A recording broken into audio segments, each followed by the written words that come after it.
আজ ভিডিওটা একদম অন্যরকম। তোমরা দেখলে বলবে যে আমরা এটা কি দেখছি।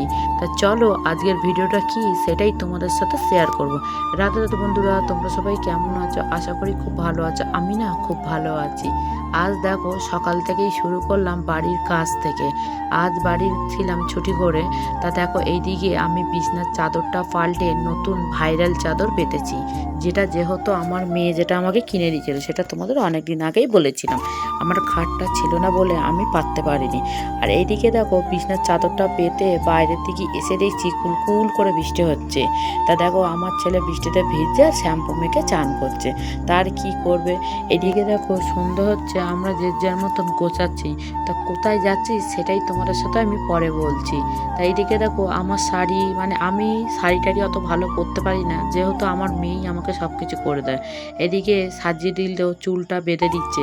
আর আমার ছেলে দেখো কেমন করে তাকিয়ে আছে, রাগ রাগ ভাব, কখন যাবে তুমি। আর এদিকে দেখো আমার ফোন ধরাটা একটু ভুলে গেছে, লম্বা ভিডিও করে ফেলেছিলাম। এদিকে যা হোক করে ও রাগ ভাঙালাম, ভাঙিয়ে আমি সেজে গুজে এদিকে দেখো। আর বাইরে এত বৃষ্টি হচ্ছে, তার জন্য আমরা সকাল থেকেই আমরা যেতে পারিনি। কিন্তু বিয়ের নেমন্তন্ন আমাদের সকাল থেকে, যেহেতু আমাদের নিজের লোক তাই।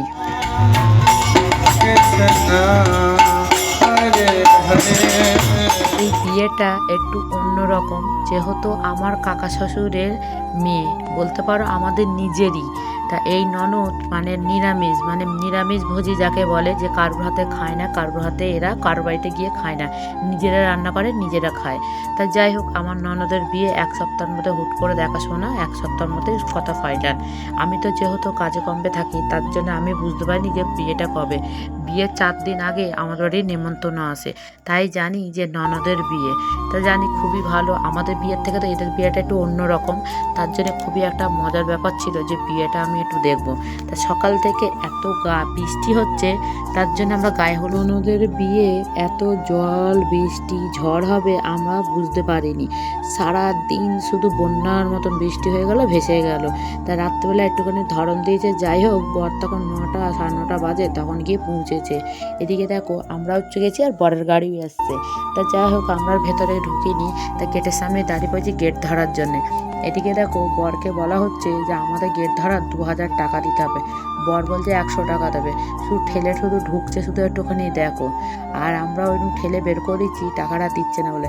বিয়ে মানেই আনন্দ, আর এই বিয়েটা ভাগ্য করে দেখতে হয়। কিন্তু যে বিয়ে আমি প্রথমেই বিয়ে দেখেছি, ঠিক আছে। আর পেছনে ওই চশমা পরে যে বউটা দেখছো, ওইটা হচ্ছে আমার বড় যা। আর তার পেছনে যেটা হচ্ছে একটা ননদ, আর এই যে কথা বলছে এটা হচ্ছে আমার একটা যা। তা যাই হোক আমরা সবাই মিলে আমাদের ওই বাড়িতে সবাই একসাথে এসছে, খুবই আনন্দ হচ্ছে।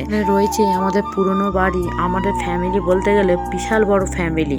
তো সবাই তো এক জায়গায় হওয়া যায় না, তাই ননদের বিয়েতেই আমরা সবাই এক জায়গায় হয়েছি। এদিকে দেখো তোমাদের সাথে কথা বলতে বলতে ভুলেই গেছি, এদিকে দেখো ছেলের দিদা এসছে। যেই বলেছি 2000 টাকা দিতে হবে, ছেলের দিদা বলেছে না আমি 1000 টাকার বেশি দিতে পারবো না। তা যাই হোক 1000 টাকাই দিয়েছে। কিন্তু এই টাকাটা দেওয়ার পরে আমাদের কিন্তু ভাগ হয় না, এই টাকা প্রভুকে দিয়ে দিতে হয়, কেন এই টাকা কেউ নিতে পারবে না। এদিকে দেখো আমাদের যেরকম বিয়ে বাড়িটা যে গান টান বেজে যেরকম আমরা নাচি, সেই ড্যান্স করি, সেটা এখানে হবে না। এটা সব কিছুতেই এই গানই হবে, হরে কৃষ্ণ, ঠিক আছে। আর এদের দেখতে পাচ্ছ, এদের সব ইস্কন থেকে আনা হয়েছে, ব্রাহ্মণ বলো যারা গান গাইছে তারা, রান্না বান্না সব কিছু ব্রাহ্মণ সব ইস্কন থেকে, মায়াপুর থেকে। তা যাই হোক ননদের বিয়েটা কেমন হলো সেটা তোমরা কমেন্ট করে জানিও। আর আমাকে সেজে আমার ছেলে মেয়েকে কেমন লাগছে সেটাও তোমরা কমেন্টে জানাবে। আর এদিকে দেখো খাওয়া দাওয়া হচ্ছে পুরো সব নিরামিষ। যাই হোক এইদিকে আমার নন্দাই ফন্দাই সবাই রয়েছে। তখন রাত 3:30 বাজে, আমরা বসে বসে বিয়ে দেখছি, আর ভালো লাগছে না। সারা রাত জেগে বিয়ে দেখার মজাটাই একটু আলাদা, কিন্তু খুব কষ্ট হয়ে গেছে। আরও সব থেকে রাগারাগি করছে আমরা সকাল থেকে যাইনি বলে। তো এত বৃষ্টি হচ্ছে আমরা কি করে যাব বলো, একটু অনেক দূরের পথ, কিন্তু যেতে 1.5 ঘন্টা 2 ঘন্টা লাগে। আর এইদিকে ছেলের বাড়ি আমাদের বাড়ি থেকে 10 মিনিট লাগে টোটোয় যেতে, কিন্তু এই বিয়েটা হচ্ছে আমাদের বাড়ির পাশে। তাই এইদিকে দেখো ননদের মুখে হাসিটা দেখো কত সুন্দর লাগছে। তার ননদকে আর নন্দাইকে কেমন লাগলো সেটা কিন্তু তোমরা আমাকে কমেন্টে জানাবে।